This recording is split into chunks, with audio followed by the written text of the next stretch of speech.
First homework question, we're going to take a look at number 13. Prove if the ratio of corresponding altitudes of similar triangles is equal to the ratio of any pair of corresponding sides of the triangle. So you need to set up your own two-column proof here. Let's take a look at what we need here. We need a couple of similar triangles. That was what the proof said we had to have. So let's make two triangles here. Let's make them similar. It doesn't say anything about any particular kind of triangles, so not going to make them look equilateral, isosceles, or anything like that. So, all right, my given is that triangle ABC is similar to triangle DEF, okay? And I'm trying to prove that a pair of corresponding altitudes is, I'm trying to prove that the ratio of corresponding altitudes is equal to the ratio of any pair of corresponding sides. So I need an altitude, so I'll call this AM, and it's going to be an altitude, and I'll call this DN, and that's an altitude.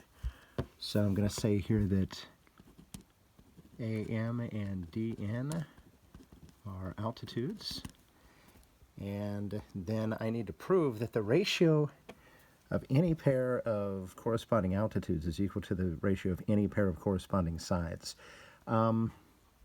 All right, so I think I can just show a ratio of altitudes and any corresponding sides. I'm going to show that the ratio between AB and DE is equal to the ratio between the altitudes AM and DN. So I'm sure you all probably had that set up already. So you should have your givens here. We'll put those two steps in. I'm not going to waste your time writing those down, but certainly make sure those are in your proof. And anyway, the follow-up here, if I'm going to get a ratio, I've got to have similar triangles, okay? So what I'm really trying to do here is I'm trying to prove that these two triangles are similar to each other. That's the final goal, all right? So how am I going to do that? Well, really what I should be doing here is using the fact that the original triangles are similar. If the original triangles are similar, that means that they're going to have corresponding angles that are congruent. For example, angle B and E are going to be congruent. So I'll go ahead and put that in. Angle B is congruent to angle E. The reason being, if triangles are similar, then their corresponding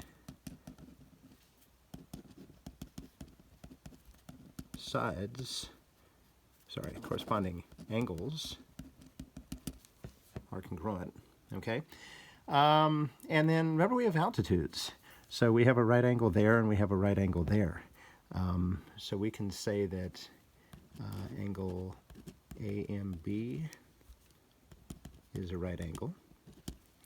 And we can say that angle DNE is a right angle.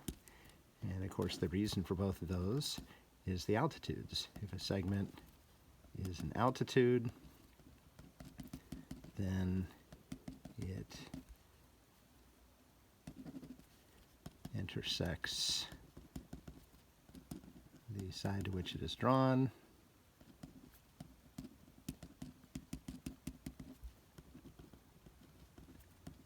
At a perpendicular, or in this case we need to say at a right angle, okay? Number 5, of course, it's going to be the same reason, okay? So anyway, long story short, we've got two similar triangles here by angle. So show the triangles are similar, show the parts are proportional, and you're done. So let's finish this here. We're going to say that triangle ABM is similar to triangle DEN, and that's by the angle rule.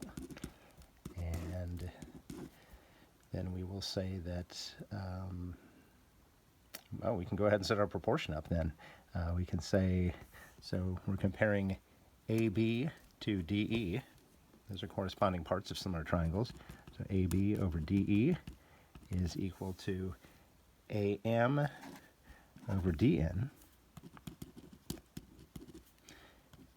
If triangles are similar, then their corresponding sides are proportional, okay?